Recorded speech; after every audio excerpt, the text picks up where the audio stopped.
falar a respeito desse tema tão importante, que é a depressão. E é um tema bem complexo, mas eu vou compartilhar com os irmãos de onde nós tiramos todas essas informações. Nós fizemos um trabalho com a juventude da nossa igreja no final do ano de 2014.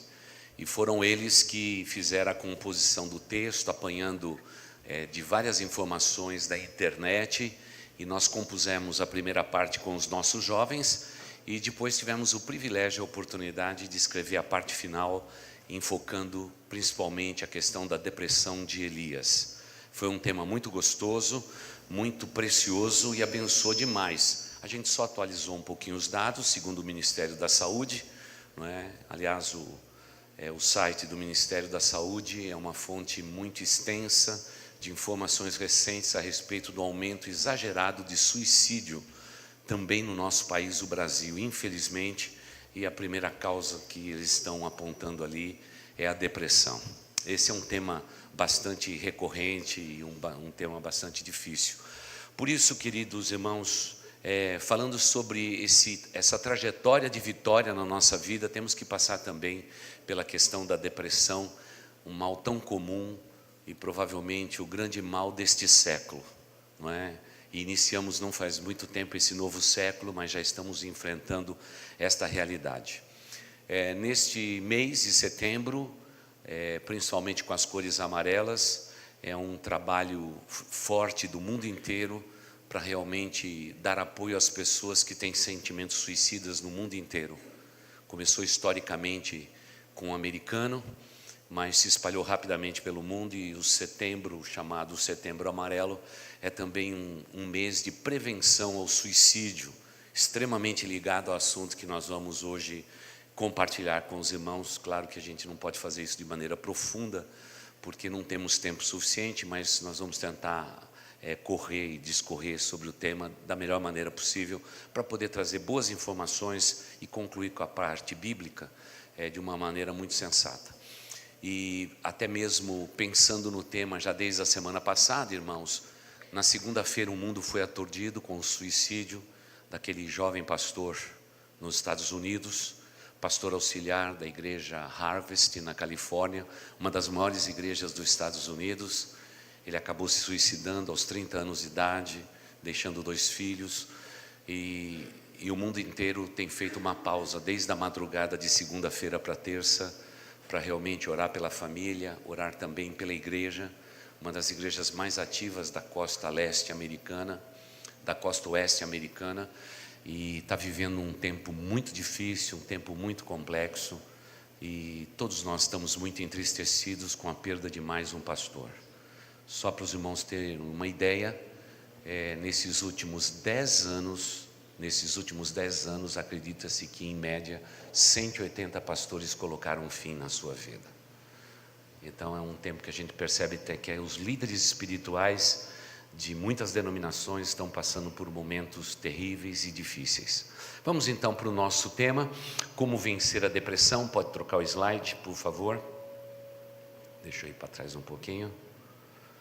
Ok, estamos juntos aí. Como os nossos jovens escreveram o termo em 2014, depressão é uma desordem psiquiátrica muito mais frequente do que se imaginava. Próximo slide. Estudos recentes mostram que 10% a 25% das pessoas que procuram os clínicos gerais apresentam sintomas dessa enfermidade. Uma pausa aqui. O Ministério da Saúde diz isso. As pessoas vão no pronto-socorro, vão na emergência dos hospitais, dizendo: eu estou com um monte de problema na minha vida, e os clínicos gerais não têm muito o que fazer, porque no fundo eles já sabem que o problema é um problema de depressão. É interessante perceber que já na triagem que se faz nos hospitais, já está apontando ali que as pessoas estão não propriamente com um problema físico, mas é um problema de ordem emocional. Mas os irmãos sabem que não se tem como num centro de triagem de uma emergência tratar de problemas com esse tipo de desordem emocional. Prosseguindo no próximo slide, essas porcentagens são semelhantes ao número de casos, dá uma olhadinha a comparação, irmãos, de hipertensão e infecções respiratórias.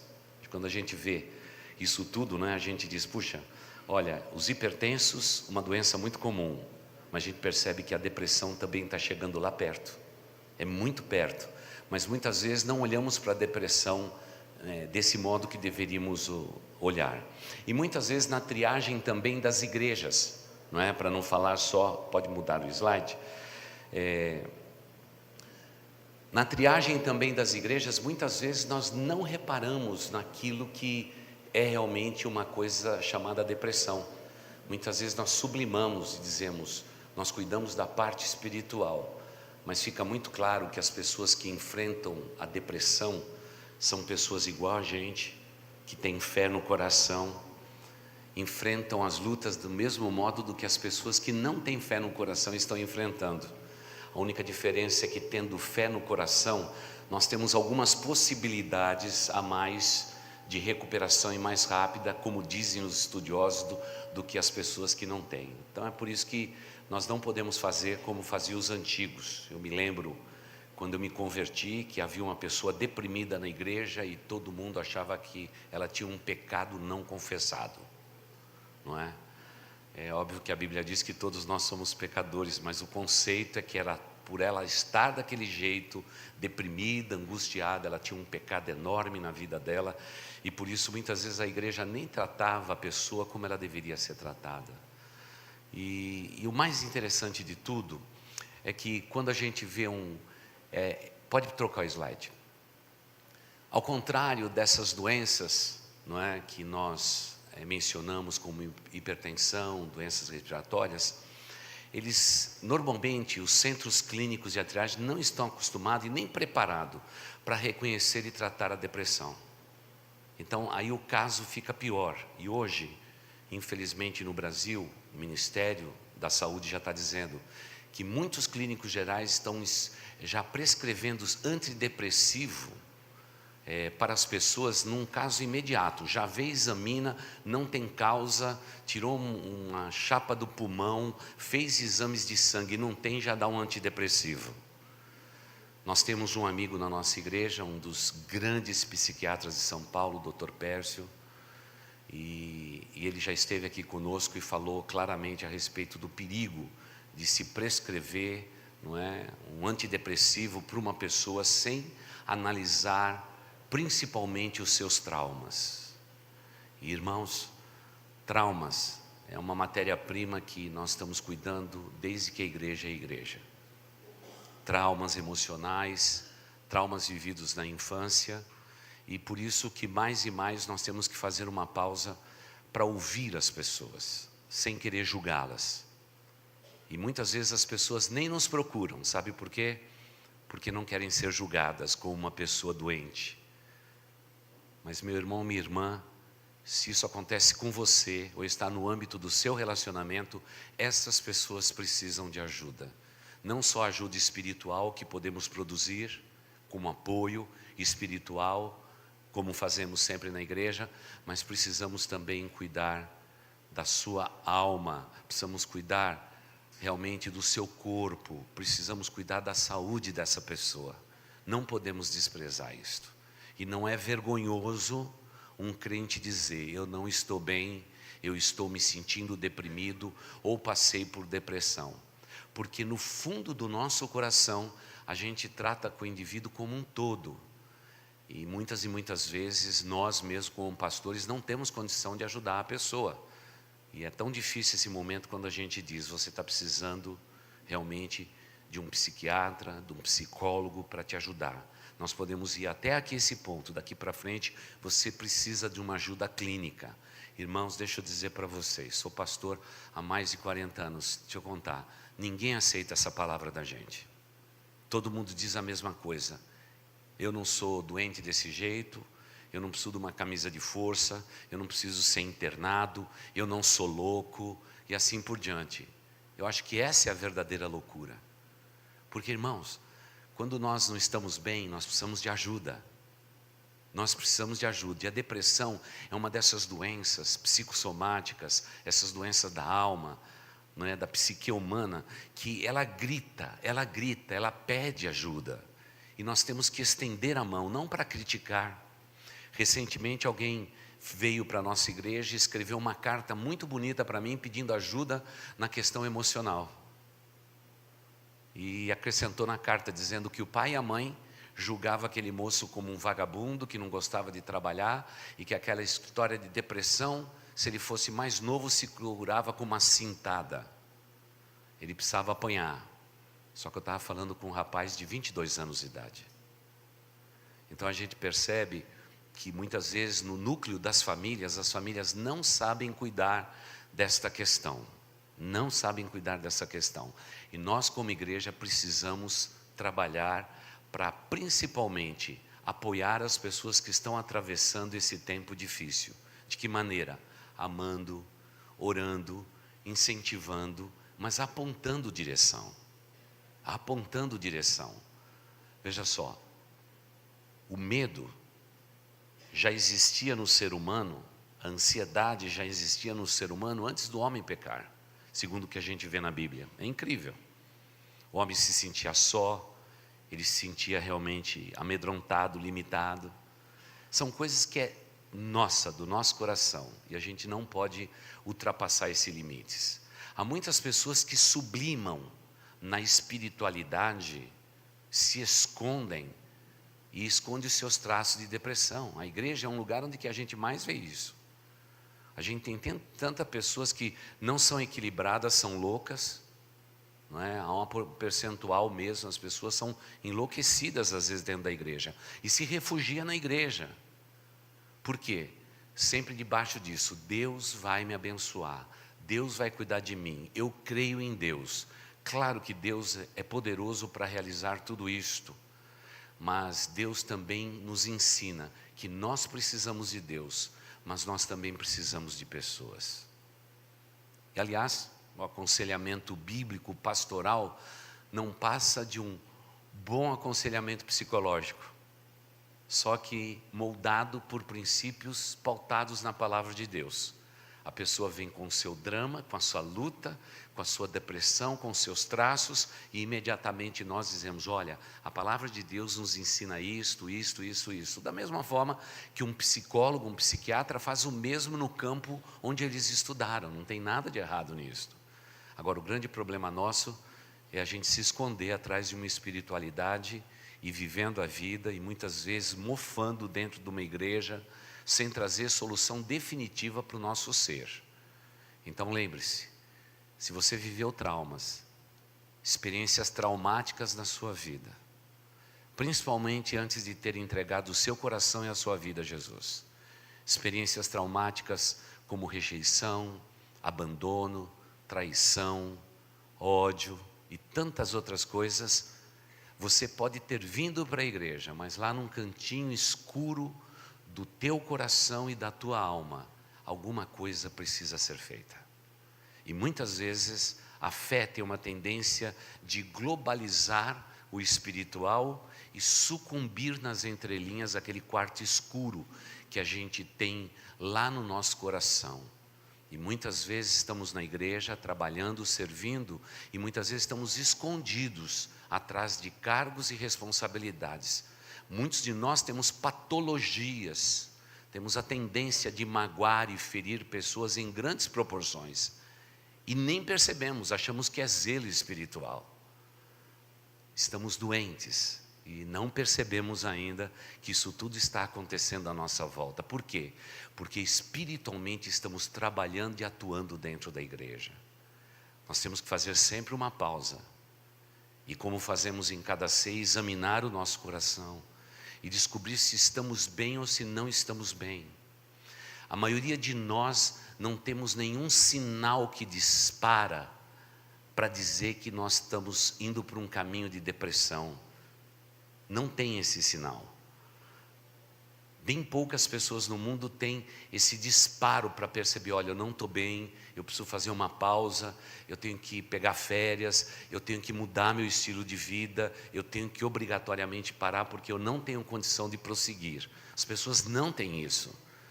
Mas eu quero lembrar vocês de que, ao contrário do que a gente imagina, aquelas doenças como hipertensão e respiratória, está sendo comparado pelo Ministério da Saúde com a depressão nos seus vários níveis, como vamos ver.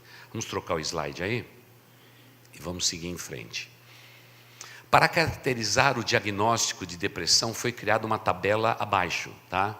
Que diz assim: nela, 5 ou mais dos sintomas que nós vamos mencionar agora relacionados, deve estar presente na vida de uma pessoa como sintomas. E aí a gente pode classificar essa pessoa com o primeiro, segundo ou terceiro grau de depressão. Dentre eles, é obrigatório: o estado deprimido ou falta de motivação para as tarefas diárias. Esse é o mais básico. Então, estado deprimido, ou assim, abatimento e falta de motivação para as tarefas diárias, há pelo menos 2 semanas. Isso aí deveria estar escrito, segundo o Ministério da Saúde, em todas as placas de recepção. Se você está abatido, e isso por 2 semanas, você não tem motivação, você já está num quadro de depressão. É interessante ver isto, não é? E aí vamos para o critério de diagnóstico, não é? Olha lá, pode trocar tristeza, ok. Tristeza constante é o estado de depressão. Então você tem que dizer para você: eu tenho tristeza constante, eu não tenho mais a alegria que eu já tive na minha vida. Se você sente isso, então você já tem desses sintomas. Agora vamos ver com que intensidade isso se repete na sua vida. Por exemplo, outro aspecto é interesse diminuído ou perda de prazer para realizar as atividades rotineiras da nossa vida. Você não tem aquele ânimo mais para realizar as rotinas. Próximo slide. Sensação de inutilidade ou culpa excessiva. Não é? A pessoa diz assim: eu não sirvo para nada, eu não tenho a menor alegria na minha vida, eu acho que eu não sou a pessoa certa, eu acho que se eu deixasse de viver, seria até um benefício para a humanidade. Esse tipo de raciocínio. Ou, não é, como está escrito aí, culpa excessiva. Tudo que está acontecendo de errado, eu sou o causador, ou um trauma que eu vivi na minha vida é causa de tudo isso, e por isso eu tenho vivido do jeito que eu tenho vivido. Dificuldade de concentração, tá? E depois fadiga ou perda de energia. Pessoas que estão sempre cansados. É o que o Ministério da Saúde sempre nos ensina. Próximo slide. Aí diz insônia ou sono excessivo. Apareceu aqui um quadro preto aqui na minha frente aqui. Insônia ou sono excessivo. Tá? Eu sei que tem muita gente que diz assim: pastor, eu tenho sono excessivo, pastor. Não, aí a gente precisa falar, né? Se for adolescente, a gente perdoa, irmãos, porque não sabe explicar. Parece que come muito e tem sono excessivo, tá? Mas eu estou falando a respeito de um quadro crônico, que isso se repete sempre, tá? Ideias recorrentes de morte ou suicídio. Vamos fazer uma pausa aí. Quando uma pessoa diz que está com sentimento de morte ou querendo se suicidar, nós já sabemos que essa pessoa precisa de ajuda. Agora, o grande problema é que há uma tendência natural em nós, seres humanos, quando alguém diz isto, sabe o que as pessoas fazem? As pessoas dão um passo para trás, dizendo claramente assim: eu não consigo ajudar. E pior que essa pessoa que está nesse quadro dizendo: eu acho que é melhor eu morrer, ela não aceita as pessoas que estão mais próximas dela para aconselhar. É curioso, parece que a pessoa que precisa de mais ajuda e quem está mais próximo parece que não consegue ajudar. Sabe aquela história de que santo de casa não faz milagre? Parece que é isso. E pior é que muitas vezes, quando a gente sabe que alguém está vivendo um momento difícil na vida dela, a tendência natural é da gente dar um passo atrás. Há um passo da gente se aproximar da pessoa, simplesmente para orar pela pessoa, para abraçar a pessoa e dizer o seguinte: o que você tem feito a respeito desse sentimento? Como que você tem trabalhado isso? Você tem pedido ajuda? Você sente que você precisa de ajuda? São as perguntas que nós teríamos que fazer. Mas a tendência natural é que a gente não gosta de pesar na vida das pessoas e assim por diante, não é? Você quer ver uma coisa interessante na igreja? Alguém tem câncer na igreja e todo mundo fica sabendo que tem câncer. Você chega para a pessoa, você diz para ela o quê? Né? Você percebe? A primeira coisa que a gente faz é dar um passo para trás e dizer assim, o que eu faço? De repente eu pergunto se a pessoa está com câncer. É maligno, não é maligno? A gente dá mais outro passo atrás. E curiosamente essas pessoas vão se sentindo mais só. E no caso da depressão, tirando de lado a questão do câncer que eu estou mencionando como ilustração, nós temos uma tendência de se afastar das pessoas que nós não poderíamos nos afastar. Porque muitas vezes Deus quer nos usar para ser uma fonte, pelo menos de amizade, para a pessoa que está vivendo esse momento. Claro que elas precisam de tratamento, mas lembre-se que esses critérios são estabelecidos já por quem entende também do coração e da alma do ser humano. Próximo slide. Vamos falar um pouquinho sobre os 3 grupos aí. O primeiro grupo são separados em 3 grupos, são chamados a depressão menor. Não é? Normalmente tem 2 a 4 sintomas daqueles que a gente mencionou ali atrás, não é? Que está realmente ligado por 2 ou mais semanas, incluindo um sentimento de depressão. Então esse é chamado a depressão menor. Segundo, a distimia. 3 ou 4 sintomas daqueles que a gente mencionou, incluindo o estado deprimido durante 2 anos no mínimo. Você percebe que já é um caso clássico, né? Já é uma patologia clínica, segundo os estudiosos. Próximo slides diz assim, e a depressão maior, são 5 ou mais sintomas por 2 semanas ou mais, incluindo aquele período que a pessoa já se achou, já comunicou para quem está do lado que eu sou uma pessoa deprimida. Então, são os estágios que as pessoas vão vivendo. Você percebe que a patologia do meio, ela é a mais comum, onde você tem talvez um ente querido que está em estado de depressão há anos já. 2, 3 anos que tem momentos bons, momentos ruins e vai sempre ali. Ao passo que o primeiro passo, mesmo sendo um sintoma menor, é forte, e o terceiro grupo, a depressão chamada maior, a pessoa já está abraçando vários daqueles sintomas e dizendo, eu sou tudo isso, pastor, eu sou tudo isso e muito mais, é assim que eu tenho me sentido. São estas pessoas do terceiro grupo que precisam realmente de um psiquiatra urgente, de preferência um psiquiatra cristão, equilibrado, que não realmente vê simplesmente no tratamento clínico uma resposta para a pessoa, mas também um atendimento espiritual, carinhoso, afetivo, que possa suplantar realmente aquilo que a psiquiatria moderna pode dizer.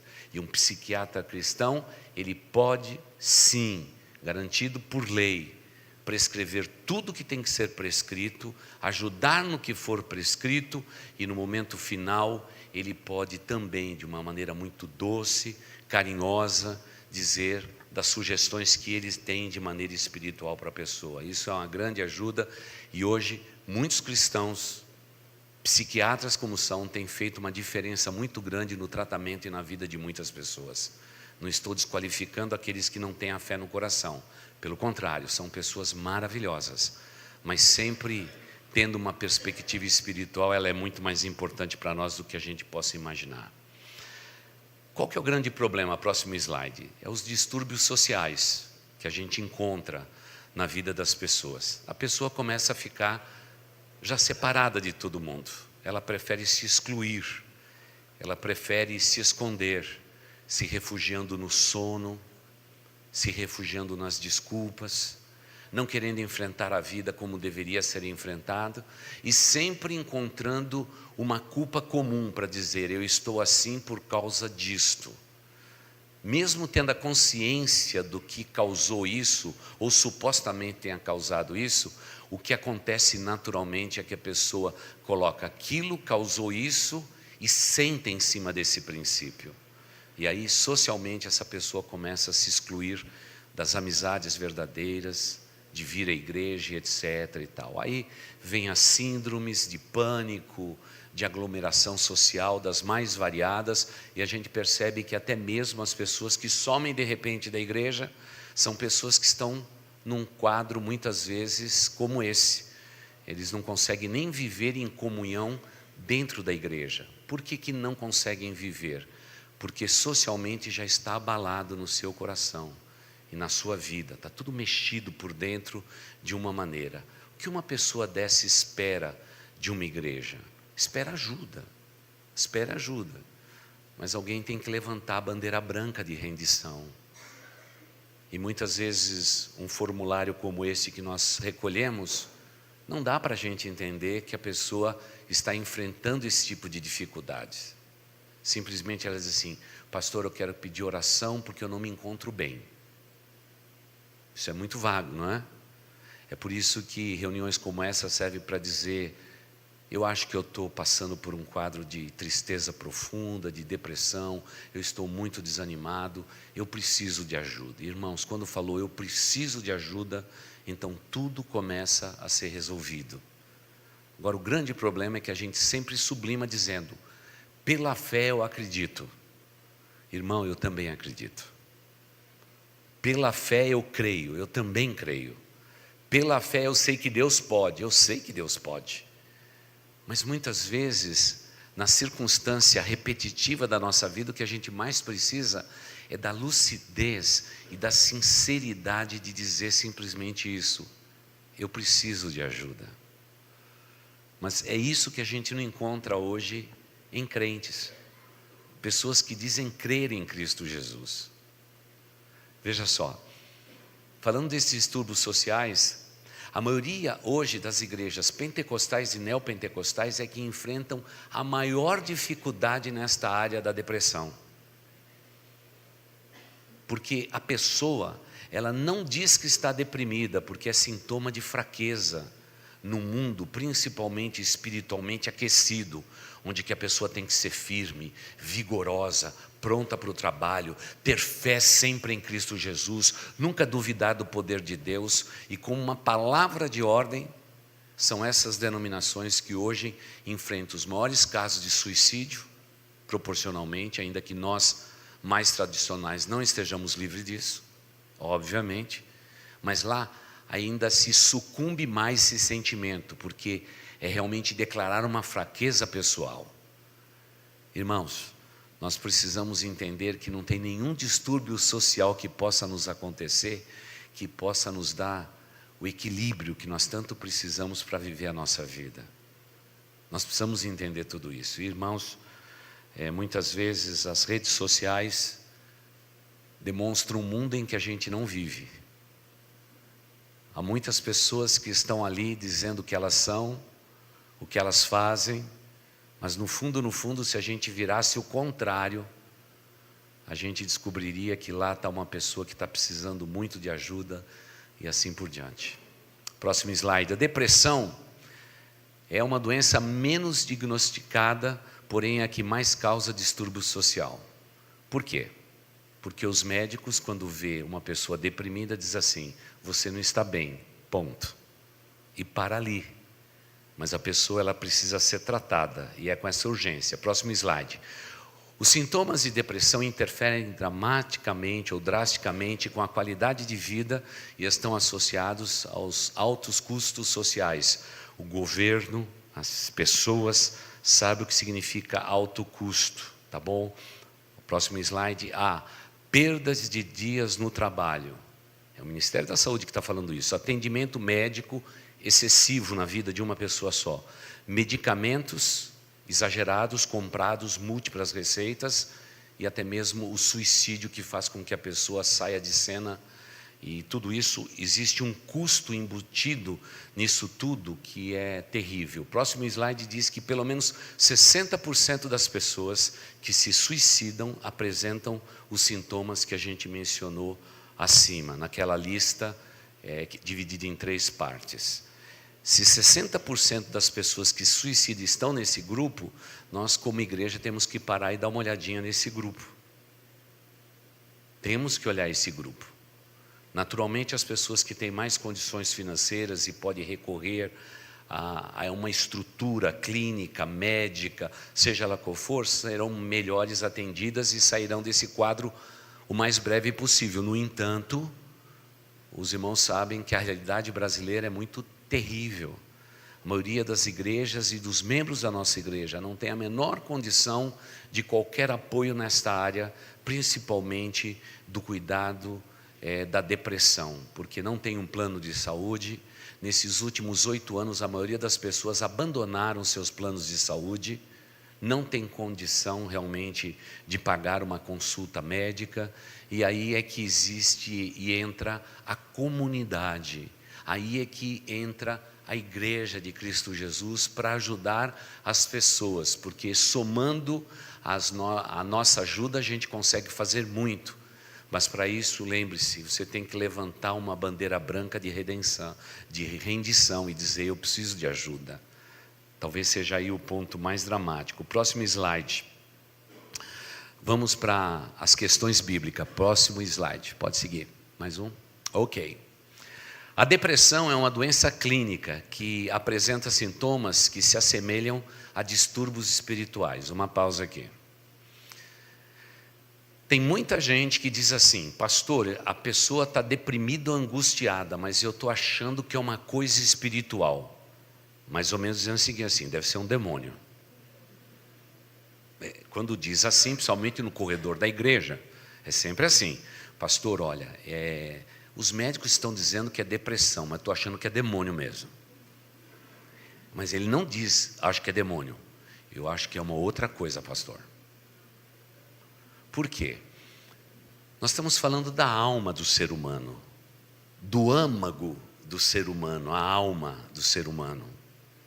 Parece que existe uma linha muito tênue entre o que é saudável e aquilo que não é saudável, entre aquilo que é espiritual e aquilo que não é espiritual. E a gente não sabe discernir. Então a tendência natural é dizer o seguinte: é doente, precisa cuidar. É espiritual, então vamos expulsar demônio. E muitas vezes até dizem que a pessoa está possessa por demônios ou coisa parecida. Aí é um crente, aí diz assim: como é que a gente vai fazer isso? É crente, tem o Espírito de Deus e está endemoniado, que história é essa? Então, vamos aprender aquela escala que não está aqui, mas é aquela que o pastor ensina há 20 e tantos anos já na igreja. Primeira coisa na vida de um ser humano que está no topo aqui é a tentação. Todos nós somos tentados. Se eu cedo à tentação e peco, eu estou em estado de pecado. Achado na condição de pecado, se eu não peço perdão pelo meu pecado, para voltar à condição simplesmente de um pecador consciente, o passo seguinte, quando eu não confesso os meus pecados, então eu saio de lá da tentação, venho para o pecado aqui consumado, e aí é nesse estado que muitos de nós ficamos deprimidos. Tentação, depressão. Se eu não cuido disso, eu posso ser até oprimido pelo diabo. Jamais possuído. Se você é um crente em Cristo Jesus, o Espírito Santo de Deus habita no seu coração, você foi selado com o Espírito da promessa, um demônio não pode ocupar teu corpo. Ponto. Mas para as pessoas que não sabem o que significa a salvação, eles podem descer mais um degrau e até a possessão. Mas lembre-se, tudo começa com a tentação. É por isso que a Bíblia ela é muito firme em dizer que eu tenho que resistir à tentação, que eu tenho que fugir disto, eu tenho que correr, eu tenho que cair fora. Por quê? Um abismo chama outro abismo, que chama outro abismo, e que chama outro abismo, e aí o caso é de declinar. Por isso que muitas vezes uma pessoa deprimida, ela nem declara na igreja que ela está deprimida, porque as pessoas vão dizer assim: você está ouvindo vozes? Apareceu um ente querido atrás da porta para dizer: morra. Nós já vamos sempre para o extremo. E muitas vezes a pessoa deprimida, ela está vivendo num mundo conturbado, suas imagens mentais são todas perturbadoras, e ela precisa de uma direção. Ela precisa tanto de Deus, quanto de acompanhamento psiquiátrico, mas principalmente o acompanhamento de pessoas que traduzam um ambiente saudável para aquela pessoa. Muitas pessoas dizem assim para mim: pastor, eu estou enfrentando um quadro de depressão, e o lugar que eu mais gosto de vir é a igreja. Eu canto, eu louvo, eu me sinto bem aqui. É um refúgio. Isso vale a pena. E a gente tem que produzir isso. A gente tem que produzir esse ambiente, porque essa ambiência, ela é saudável. A pessoa diz: olha, tem determinados lugares que eu me sinto muito bem, pastor. Eu vou na casa de um parente, eu me sinto bem. Eu vou na casa de Deus, eu me sinto bem. Pastor, olha, fui em determinado lugar, me senti bem. É isso que vai fazer com que a pessoa volte para o seu estado de normalidade. É por isso que a gente tem que produzir tudo isso na vida de uma pessoa. Agora, é óbvio, nós estamos vivendo num tempo de isolamento. Nós estamos perdendo os nossos filhos dentro de casa, para o celular, para o computador, no quarto deles. Muitos deles já estão vivendo o ciclo de depressão, mas simplesmente sabe como os pais gostam de olhar para eles, e eles imitam. Eles dizem que está tudo bem, mas no fundo não está nada bem. E é por isso que a gente tem que ser realmente pessoas livres e conscientes. Eu acho que esse equilíbrio da nossa consciência, de sermos crentes sinceros, essa sobriedade que a Bíblia tanto nos fala, esse ponto de equilíbrio, é o ponto mais importante que a gente tem, para poder ajudar quem quer que seja. Porque se multiplica também, dentro da igreja, casos de pessoas deprimidas. A gente não pode agora tapar os olhos e dizer: eu só cuido da parte espiritual.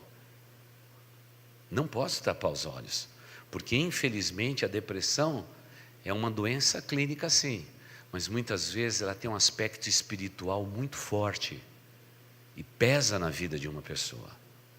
Vamos para o próximo slide. Por essas semelhanças é que entre os cristãos é uma doença difícil de tratar, e também por falta de conhecimento ignoramos outros aspectos que são redundantes disso tudo. Vamos para um caso bíblico.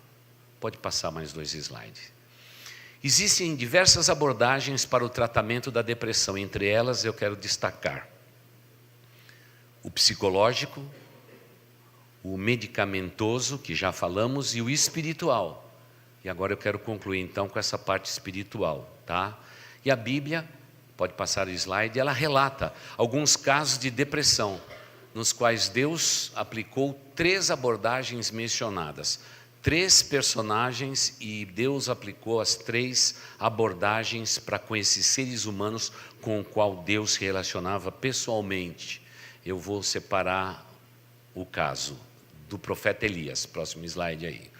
Caso do profeta Elias. Então vamos ler o texto de 1 Reis 19, os versículos 4 e 5. Eles vão ser projetados, mas é importante que você anote aí na sua Bíblia. Primeiro livro dos Reis de Israel, capítulo 19, versículos 4 e 5, que diz assim: Ele, porém, foi ao deserto, caminho de um dia, e foi sentar-se debaixo de um zimbro, e pediu para si a morte, e disse... Nós estamos falando de um homem chamado Elias. Esse camarada foi tão destemido que, quando a maioria dos profetas se encurvava a outros deuses, esse cara se levantou para lutar e defender o nome de Deus. Um cara incrível, mas um ser humano igual a todos nós. E muitas vezes nós achamos que nós somos realmente como Elias. Estamos lutando a vida e vencendo os profetas de Baal, mas lá no íntimo nós somos também pessoas. O maior problema de Elias é que ele não sabia lidar com uma questão, a questão da rejeição. Mesmo ele tendo feito tudo o que ele fez, ainda ele não era aceito como um profeta, que ele era de fato. No final da sua vida ele vai se tornar ilustre, mas nesse momento do deserto, no momento da caverna, ele ainda não é considerado Elias, que todo mundo lá no Novo Testamento diz assim, é Elias que ressuscitou, falando da pessoa de Jesus. Até agora aqui não é. Esse é um momento dramático na vida desse homem. Por quê? Porque é homem.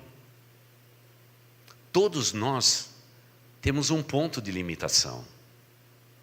E pelo fato dele fazer a vontade de Deus, pagar um alto preço, porque não pense você que você sobe até o Monte Carmelo, faz a prova de fogo de Deus, o fogo desce do céu e mesmo jogado água naquele holocausto, Deus veio do céu e lambeu tudo aquilo, e consumiu tudo aquilo, e daqui a pouco ele diz, ok, pegue todos esses falsos profetas, vão até o riacho e mate todos ali.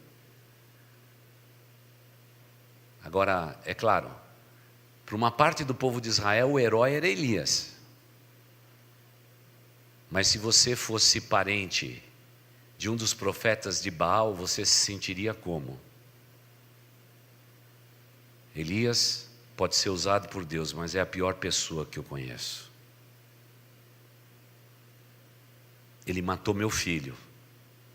Ele mandou matar meu marido. E o povo de Israel decapitou, arrancou sangue, e o sangue escorreu naquele riacho. Porque naquele tempo lá do Velho Testamento era olho por olho, dente por dente. Passado esse episódio, o grande drama da vida desse homem é esse aí. É a rejeição. Não é fácil. Você já se sentiu rejeitado? No momento em que alguém é rejeitado de qualquer forma, pode ter certeza, alguns gatilhos emocionais dentro da gente começam a ser acionados, e a gente começa a ter aqueles sintomas que a gente mencionou agora ali há pouco, que são concordes com o Ministério da Saúde no nosso país. A gente vai dizendo, olha, eu acho que eu não sirvo para nada, eu não tenho o menor valor, eu não sei por que eu estou existindo, era melhor que eu morresse, e assim por diante a gente vai fazendo a lista ao contrário. E é interessante o que vai acontecer em seguida. O próximo slide diz assim, ele diz para Deus, já basta, ó Senhor, toma agora a minha vida, pois não sou melhor do que os meus pais. Ele estava certo, ele não era melhor do que os pais, nem os pais melhor do que ele. Para Deus, Deus olhou da mesma forma. Só que isso tem um efeito pessoal muito grande. Sabe quando a pessoa olha para si mesma e diz assim, eu não sirvo para nada, eu já perdi todo o valor. Há poder na nossa palavra. Como tem um poder? Principalmente sobre as nossas próprias vidas. E parece que não foi diferente aqui. E agora então, ele vai fazer o que os deprimidos gostam de fazer. Sabe o que eles gostam de fazer? Próximo slide. 1 Reis 19, 4 e 5, ainda continuando, e deitou-se e dormiu debaixo do zimbro. Deixa eu escolher aqui uma árvore frondosa, vou me deitar debaixo dela e vou dormir porque eu não tenho mais vontade de viver a vida. Muitas vezes o sono é um refúgio, porque aí o tempo passa rápido, a gente não vê o tempo passar e a gente não consegue contemplar as nossas próprias dores e feridas emocionais. Próximo slide. Quais foram os sintomas desse homem em particular? Primeiro, isolamento. Você percebe que é um quadro depressivo. Desânimo. Ele estava muito abatido mesmo. Sensação de inutilidade. Tudo aquilo que a gente mencionou ali atrás, que a ciência vem agora dizer, nós estamos agora todos de volta e concorde dizendo, eu acho que é isso mesmo que aconteceu. A ciência anda e volta onde Deus sempre nos ensinou. Veja o próximo slide, 1 Reis 19, os versículos de 5 a 7. E deitou-se e dormiu debaixo do zimbro.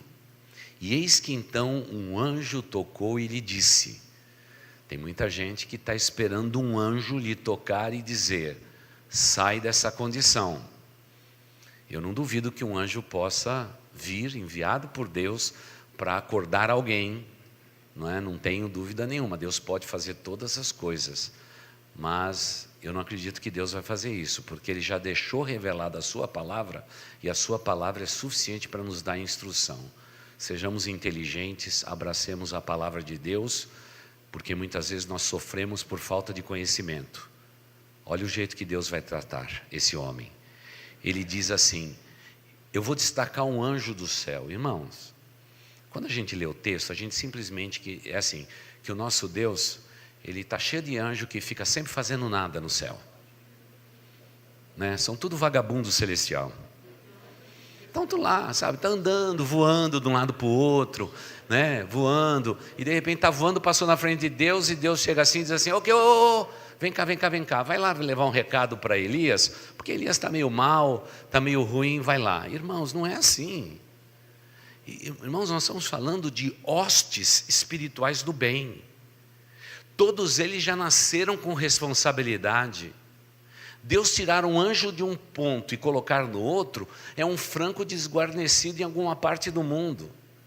Se Paulo diz que nós não temos que lutar contra a carne, contra o sangue, mas sim contra hostes, potestades, príncipe de trevas, irmãos, se Satanás montou uma hierarquia para fazer o mal sobre o mundo, talvez você hoje tenha sido livre por Deus e você nem viu o livramento que Deus te deu, mas lá estava um anjo de Deus também livrando você.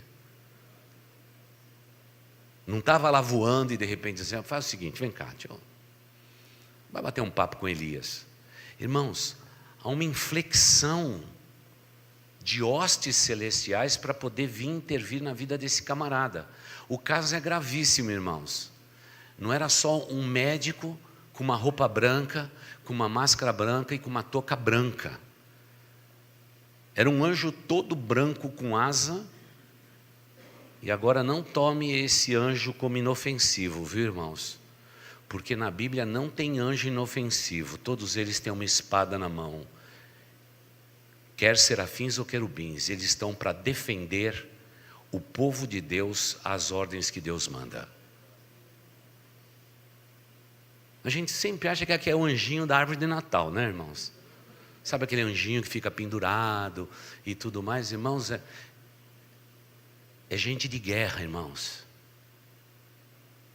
É gente de guerra. Eles têm asas, têm a silhueta de homem, mas não são homens, são seres angelicais. E quando eles desembanham a espada, tome cuidado, porque ele vai te livrar da morte, da destruição, da miséria que quer assolar a sua vida. Deus deu ordem a respeito. Deixa eu dizer uma coisa: se você estiver passando um caso de depressão, Deus quer dar ordem a teu respeito. Não porque Deus precise de você, mas porque Deus te ama, Ele te criou e Ele é fiel à sua criação. E a gente tem que entender isto. Você pode até dormir, mas Deus vai intervir. E muitas vezes Deus intervém de maneira estranha. Seguindo o texto, o anjo balança o sujeito, o deprimido Elias, e diz o quê? Levanta-te, come.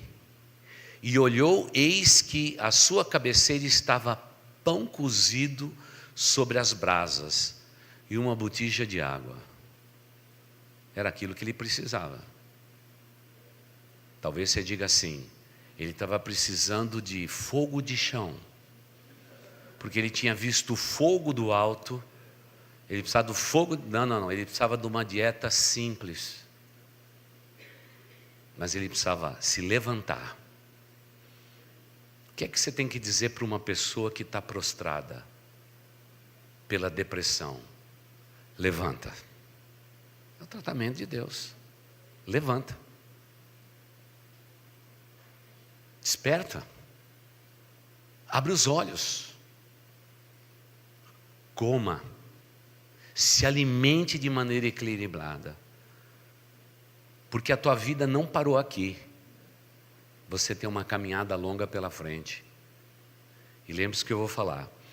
Deus não abortou os planos sobre Elias porque ele era deprimido. ou ele passou por depressão. Deixa eu te falar uma coisa, meu irmão. Deus não vai abortar o propósito que Ele tem para a tua vida porque você está passando por depressão.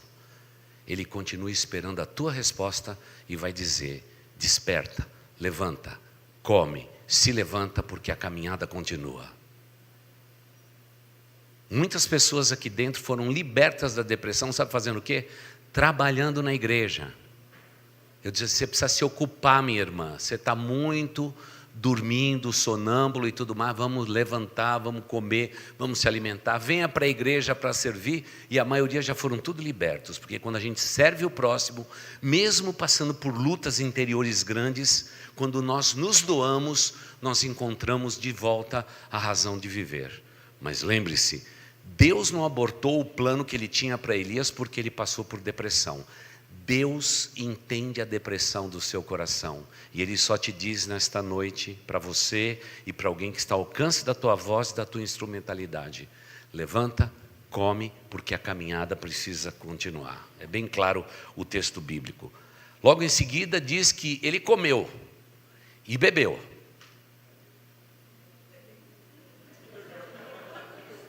E tornou a deitar-se. Você percebe? Ele acordou, fez uma refeição, a barriga ficou quentinha, tudo certinho. No lugar dele levantar e seguir o que Deus falava, sabe o que ele fez? Ele deitou, ele se prostrou de novo. Tem muita gente que diz assim: é um deprimido crônico. Nós temos que tomar muito cuidado, porque um dos homens mais usados por Deus era um crônico também. Mas um crônico que ouviu a voz de Deus. E quando a gente ouve a voz de Deus, tudo pode mudar. E o texto diz: e comeu e bebeu e tornou a deitar-se. E o anjo do Senhor tornou-se a segunda vez, e agora é um pouquinho diferente. A primeira vez o anjo chegou, eu imagino assim: Elias. Aquele tempo o sobrenome do cara era Elias, filho, né? E dava o nome do pai, já chamava a geração. Onde você ia já estava ligado aos teus pais. Hoje talvez você tenha vergonha de ser chamado pelo nome da sua família, mas Deus, quando mandou o anjo a primeira vez, assim: Elias, filho de fulano de tal, acorda, come, bebe. Tua vida não pode parar aqui. Ele comeu, bebeu, dormiu de novo. E agora o anjo vem, e agora o anjo toca. Irmãos, aí a coisa é diferente. Eu não sei se tocou com a mão, se deu um empurrão, ou deu uma cutucada com a espada. Não me pergunto, porque a Bíblia não revela isso. Mas agora ele precisou ser balançado. E eu acho que as pessoas às vezes precisam acordar do seu segundo sono. E aí então, depois de tocá-lo, ele disse, o verso contínuo: levanta-te e come, porque te será muito longo o caminho. A jornada sempre continua, até o dia da vitória, irmãos. Com Deus é caminhando e fazendo a sua vontade é que nós vamos ter a vitória. Eu não posso parar, eu não posso abortar o plano de Deus, porque Deus não aborta o plano que Ele tem para mim. Mas foi desse jeito que Ele tratou desse homem. Volte a comer e o caminho será longo. Então, próximo slide. Qual que é o tratamento que Deus deu a esse homem? E que talvez seja o tratamento que Deus queira dar para muitas pessoas que nós tão bem conhecemos. Primeiro, obrigado. Boa alimentação. Levanta e come. Eu fico tranquilo porque a gente não precisa dizer para crente levantar e comer. Irmãos, para crente você só diz assim: levanta. Não diga come. Porque essa turma não bebe, mas come. Então, uma boa alimentação. Aí a pessoa, né? as nossas nutricionistas, quando a gente mencionou isso em final de 2014, as nutricionistas disseram assim: pastor, eu nunca vi algo tão lúcido como esse. Porque um dos tratamentos mais importantes para uma pessoa deprimida é uma boa alimentação e equilibrada. Aliás, quase tudo para nós, né? Quantos de vocês aí estão com excesso de peso? Uma boa alimentação seria um problema, né? Resolvido na sua vida. Segundo, palavras de ânimo, porque te será muito longo o caminho. Isso não era para desanimar, dizendo que o caminho era muito longo. O que ele estava tentando dizer é o seguinte: a caminhada continua. Teu ministério não acabou na tua depressão. A tua vida não terminou quando as pessoas te desapontaram. A tua vida não terminou quando o dinheiro acabou. A tua vida não terminou quando as pessoas te ofenderam. A tua vida não terminou quando aquele problema aconteceu com vocês dois. Não terminou. Continua. Isso é palavra de ânimo, de incentivo que Deus dá a todos nós de uma maneira maravilhosa. Eu gosto das palavras de ânimo que Deus nos dá. Muitas vezes o ser humano não sabe compreender. Terceiro, perspectivas. Deus está sendo didático, ou seja, não acabou. Você vai viver e você tem muita coisa para fazer. Meu irmão, minha irmã, se você tem vivido, se você tem visto pessoas vivendo esse momento, diga para eles que a vida não terminou. Irmãos, enquanto tiver um suspiro, tiver um fôlego de vida, nós vamos continuar fazendo a vontade de Deus. Vamos continuar amando e servindo pessoas. Muitas vezes com feridas internas, é verdade. Muitas vezes as feridas estão até abertas. Mas muitas vezes o amor que eu dedico a um ser humano consegue cobrir as feridas interiores que eu tenho. Há mais pessoas feridas cuidando de pessoas do que você pode imaginar. Por isso que quando você vê uma vida de alguém que sofreu um drama gigantesco e se tornou uma bênção, você diz: como pode? Irmãos, hoje mesmo, perto de você existem pessoas que estão com as feridas abertas, sofrendo, mas pela compreensão divina, eles estão seguindo na sua caminhada e sendo uma bênção na tua vida. E você nem sabe das feridas interiores que essa pessoa tem, o que ela sofre, até dores de parto, para que Cristo seja gerado em vós. É o que diz a palavra de Deus. Tratamento de Deus, parte 2. Aí é mais profundo, mas os irmãos ficam comigo, nós não vamos embora já, tenho ainda 15 minutos. Nesse texto diz assim: e ali esse homem entrou numa caverna e passou ali a noite. E eis que a palavra do Senhor veio a ele e lhe disse. Ele dormiu 2 vezes, ele se pôs a caminhar, ele conhecia o território e ele se refugiou numa caverna. Você acha que alguém podia se esconder de Deus? Você acha que alguém hoje pode se esconder de Deus? Não, irmãos, não tem como. E mesmo se quiser, depois do Facebook e Instagram, não tem uma caverna desconhecida na face da terra. Tem jeito. Alguém está te filmando e fotografando, não tem jeito. Mas naquele tempo não tinha nada disso. Talvez fosse um hábito dele. Era muito comum os profetas habitarem nas cavernas, principalmente quando eram perseguidos. Caverna era sinônimo de perseguição. Eles iam para os lugares desertos, nas cavernas, e se escondiam para não serem achados. Até hoje, quando você visita a terra de Israel, toda a parte baixa do Egito, a Jordânia, indo até Damasco, existem cavernas e cavernas que ninguém sabe como elas se interligam. É um mistério. Mas a impressão que eu tenho aqui é que ele preferiu uma caverna. Lembre-se, quando Deus te dá um caminho a percorrer, não pegue atalho.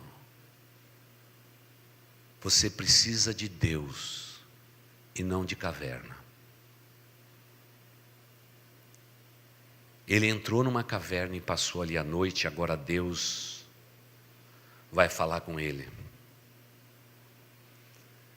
Então, primeiro, Deus diz: anjo, vai lá,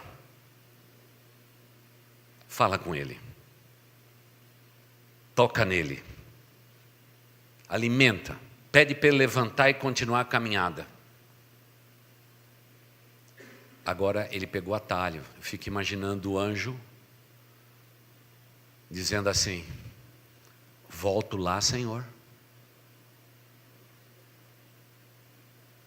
Deus diz assim: deixa que eu trato disto. Agora o tratamento é divino. Deus vai falar ao coração. Mais uma pausa aqui. Como Deus pode falar ao coração das pessoas deprimidas hoje, se as pessoas não leem a palavra de Deus? Como que Deus pode falar ao coração de um crente, se esse crente se refugia na caverna das suas desculpas e não ouve a voz de Deus? Nós somos uma geração que abolimos a Bíblia da nossa vida. E estamos vivendo do jeito que estamos vivendo porque nós temos pouca Bíblia no nosso coração. Nós estamos cheios do mundo e vazios da palavra do Senhor nosso Deus. E o que eu preciso para sair da depressão e sair da caverna da minha circunstância é a voz de Deus. A palavra de Deus precisa ecoar no meu coração e na minha vida. Pastor, o que a gente faz? Dá uma Bíblia. Tem Bíblia de líder? Tem Bíblia de heróis? Tem Bíblia de tradicional, de pentecostal? A gente precisa fazer a Bíblia do deprimido. E separar os textos bíblicos e dizer: leia isso porque Deus vai falar ao teu coração. Mas o livro de Deus está sendo esquecido na caverna do mundo que nós estamos vivendo. Nós queremos ser libertos espiritualmente, mas não queremos que a palavra de Deus habite plenamente nos nossos corações. E sem isso, irmãos, não tem jeito. Eu preciso ouvir a voz de Deus. Nas circunstâncias da minha vida, eu preciso ouvir a voz de Deus. Esse é o tratamento que Deus deu. E quando ele ouviu a voz de Deus, o verso 13 diz assim: e pôs-se à entrada da caverna, e eis que veio a ele uma voz que dizia: o que você está fazendo aqui, Elias? Agora lembre o seguinte, a Bíblia diz que a voz de Deus é como o som de muitas águas. Você já viu uma catarata gigantesca? Dessas que a gente tem uma aqui no Brasil, que você a mais ou menos uns 6 quilômetros de distância, você já consegue ouvir o som das águas. A Bíblia diz que a voz de Deus é inconfundível, é como o som de muitas águas. Há poder e autoridade nessa palavra. E agora Deus quer falar com esse homem. E agora o tratamento vai ser psicológico. Nosso Deus também entende psicologia. Como se ele estivesse num psicólogo, ele pede e permite que o profeta fale sobre suas angústias e tristezas,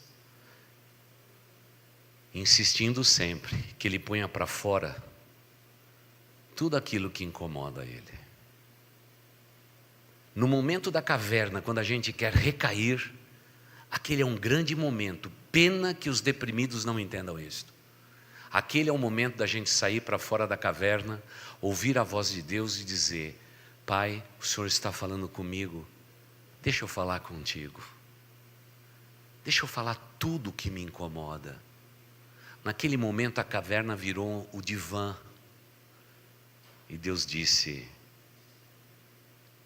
mediante tudo isso, o que é que você está fazendo aqui, Elias?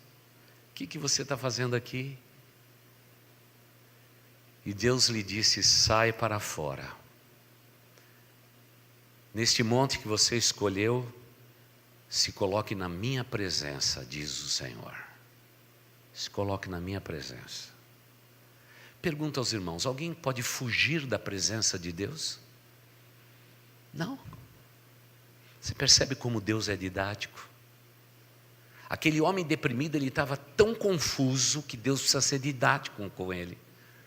Porque, irmãos, não vamos imaginar que quando ele entrou na caverna, ele fugiu dos olhos de Deus. Não vamos imaginar quando o profeta Fujão se foi engolido por um grande peixe, que Deus não via ele lá, que não ouvia a oração dele depois de 3 dias. Não, irmãos. Deus tudo vê. Mas é a voz terapêutica de Deus. É essa voz que diz: o que você está fazendo aqui? Pare, pense na tua vida e na tua existência. O que está te incomodando? Se coloque em pé na minha presença. Agora, o convite que Deus faz aqui, irmãos, teologicamente, é algo inacreditável. Deus está dizendo aqui mais ou menos o seguinte: como um sumo sacerdote que fica na minha presença, eu permito que você, profeta deprimido, fique na minha presença, na mesma posição que um sacerdote. E eu te permito falar comigo, e quero ouvir o som do seu coração. Aí a gente entra em outro problema teológico. A Bíblia diz que antes da palavra chegar à minha boca, Deus já sabia o que eu ia dizer. E por que Deus fez isso? Deus está sendo didático. Deus está sendo didático. Lembre-se, quando alguém está vivendo em depressão, Deus é sempre didático. E normalmente a gente não gosta da didática de Deus. Vamos lá para a didática de Deus e o tratamento de Deus, parte 3. Mas os que esperam no Senhor renovarão o quê? Subirão com asas como águia. E o que mais, irmãos? Correrão, caminharão. Pelo que eu posso perceber, parece que a Bíblia está cercada de exemplos grandes de dizer: eu posso sair dessa condição. E talvez seja essa a palavra mais poderosa que existe na vida de uma pessoa deprimida. Eu não aceito essa minha condição. Eu estou vivendo esta condição. Eu estou deprimido. Mas eu não quero viver deprimido minha vida inteira. Eu me levanto, eu me ergo, eu me alimento, e Deus vai me ajudar. Se Ele diz que eu vou correr e não vou me cansar, vou subir como quem tem asas e vou voar bem alto como a águia, eu quero isso para a minha vida. E o que encanta mais o meu coração é saber que o nosso Deus tem resposta para o deprimido. E eu creio nisso. Agora, o meu apelo é pela lucidez, irmãos. De fazer uma igreja inteira entender que depressão é algo que todos nós estamos sujeitos. Mas é como diziam os antigos: eu não posso impedir que uma doença como essa aconteça comigo. Eu posso passar por isso. Eu não posso impedir que um pássaro voe sobre minha cabeça, como diziam os antigos. Mas eu posso impedir que ele faça um ninho aqui na minha cabeça. Isso eu posso fazer. Passar por lutas na nossa vida, passamos todos nós, em um momento ou outro. Mas Deus diz, olhando para nós no deserto, a caminho do deserto, na caverna da nossa existência: sai para fora. E lembre-se que todas as vezes que essa expressão foi usada, um milagre aconteceu. Pode parecer um pleonasmo da língua portuguesa, sair para fora, né, irmãos? Mas eu fico imaginando se Jesus Cristo no Novo Testamento, quando pediu para um amigo sair para fora, eu fico imaginando se Jesus não tivesse dito o nome dele. Irmãos, todo mundo que estava naquele cemitério seria arrancado da morte e voltaria a viver. Porque há poder nesta palavra. Sai para fora. O que ela significa no Antigo Testamento? Mesmo você estando amarrado, embaralhado em tudo isto, encontre a saída. Mesmo que a depressão com as suas teias tenha te envolvido e te enrolado e te engodado, ache uma saída. Eu te fiz inteligente o suficiente para você achar a tua saída. Ache o teu lugar. Acredite que sua vida não terminou ali.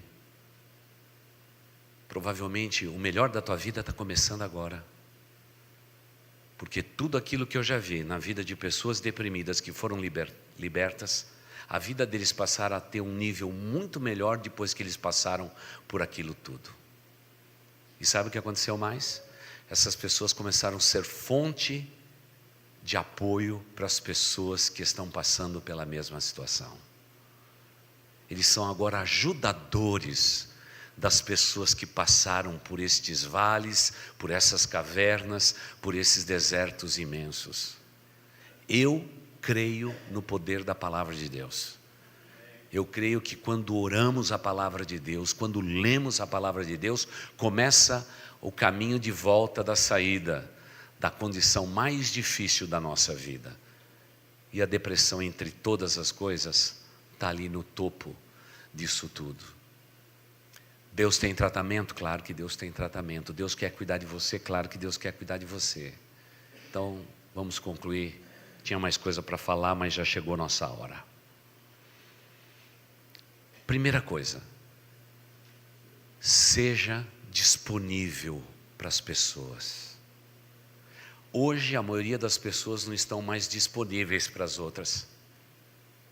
Nós estamos tão ocupados que quando alguém diz assim, estou com um problema de depressão, é um colega de trabalho, você até evita passar por lá, porque de repente ele pode dizer, vem aqui, você é crente, vem orar por mim, e etc. Tá, você até foge, porque você está tão ocupado. Então, por favor, seja disponível, esteja disponível, esteja disponível. Segunda coisa, aprenda a ouvir. Irmãos, essa geração nossa não sabe ouvir. Eu digo isso porque assim, quantas vezes eu estou dizendo, alguém vem e diz assim, eu falei assim, o que houve com o braço? Está lá com o braço quebrado? O que houve com o braço e tudo mais? A pessoa já sai do braço e vai para outro assunto em menos de 15 segundos. Porque não sabe ouvir. Tem dificuldade de ouvir a voz de Deus, mas também tem a dificuldade de ouvir a voz de quem pode te abençoar. É assim. Nesse retiro dos adolescentes foi engraçado. A Marta disse lá da frente, estou entregando as camisetas e elas estão lacradas. Vocês não abram essas camisetas. Eu estava sentado no primeiro banco, daqui a pouco eu começo a ouvir o barulho de plástico. Falei, não é possível. Ela falou na caixa com alto-falante grande, não é para abrir. Essa turminha nascida de 2000 para cá não sabe ouvir. É por isso que as mães dizem, pastor, eu falo e eles não ouvem. Não ouvem mesmo. Mas eu estou achando que isso é um problema crônico de ouvido. E nós também temos dificuldade para ouvir o que Deus quer falar. Então eu preciso estar disponível, mas eu preciso aprender a ouvir as pessoas. Ouvir as pessoas e ouvir com atenção. Depois eu tenho que ser intencional com as pessoas. Eu estou no mundo para abençoar as pessoas que estão ao meu redor. A partir do momento que a pessoa, de maneira consciente, diz assim, estou vivendo assim. E a gente diz assim, por que você está assim? E a pessoa já diz, pastor, por isso e por isso, a gente diz, ok, estou orando por você. Eu sou intencional. Eu não quero ficar na superfície, eu quero realmente fazer diferença, me preocupar com a pessoa. Em último lugar, eu tenho que apontar a direção para a pessoa. Eu tenho que dar saídas. Eu preciso ajudar a pessoa. E a coisa mais gostosa do mundo é quando a pessoa diz assim, eu preciso ser ajudado. Aí está resolvido tudo. Fecha o ciclo. O que eu podia falar de Jeremias, que pediu a morte a Deus? Não era fácil viver no tempo de Jeremias. Ninguém dava o mínimo valor para um profeta. Os sacerdotes mandavam mais do que Jeremias. Um profeta não tinha honra na sua própria casa. O que falar de Jó? Ele saiu da glória para a miséria em apenas um dia. Da riqueza à pobreza em um dia. Da saúde às chagas e às feridas em um dia. Não houve ninguém com uma história tão dramática como a dele. Irmãos, que falar do libertador Moisés,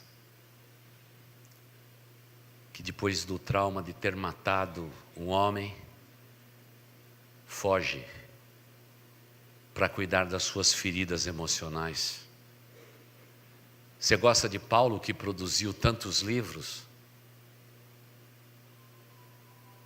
Quando ele era Saulo, ele matou um dos nossos e recebeu as vestes de Estevão como um troféu.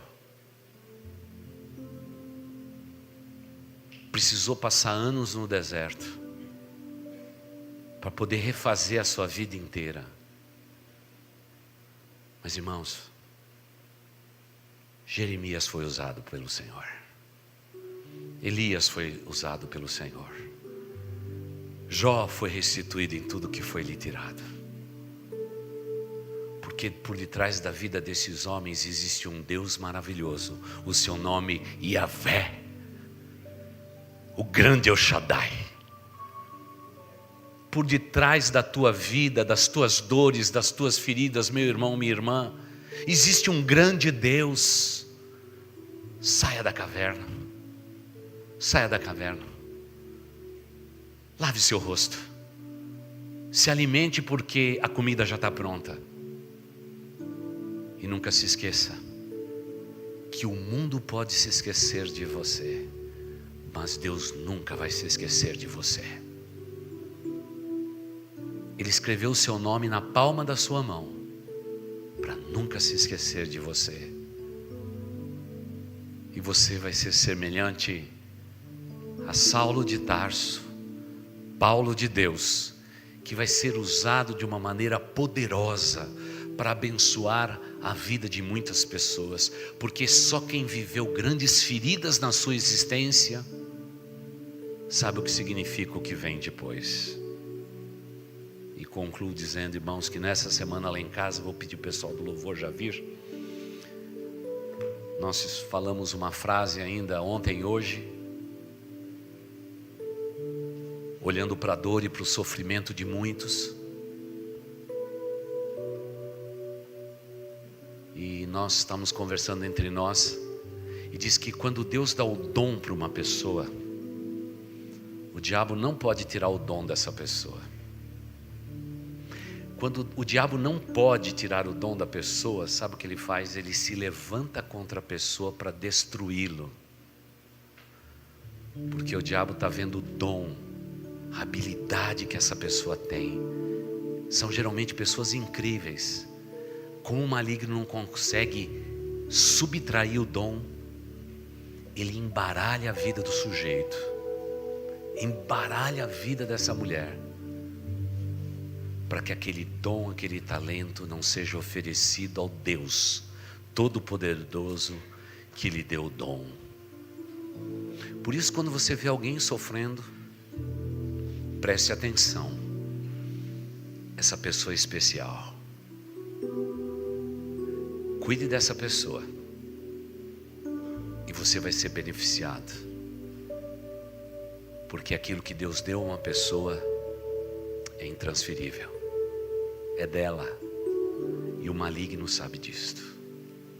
Por isso, saia do deserto da tua existência, saia das tuas cavernas, se alimente, coloque em pé, vista a sua melhor roupa, volte a sorrir, olhe naquele espelho e diga de novo para você: